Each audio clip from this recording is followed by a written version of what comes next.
நாங்கள் வந்து ஓடைக்கு போயிட்டு வரும்போச்சில் அங்கே வந்து பார்த்திங்கன்னா புருக்கி சக்கை இருந்துச்சு. இதுக்கு இங்கிலீஷ் நேம் வந்து பார்த்திங்கன்னா பைனாப்பிள்.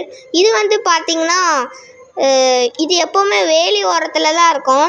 இது உங்கள் ஊரில் என்ன பேர் அந்த பழத்தோட பேரை வச்சு என்ன கூப்பிடுவீங்கன்னு மறக்காமல் கமெண்ட் பண்ணுங்கள். அது இல்லாமல் இந்த செடியில் காய் கிடக்கிறத இதுதான் ஃபஸ்ட் டைமாக நாங்கள் பார்க்குறோம்.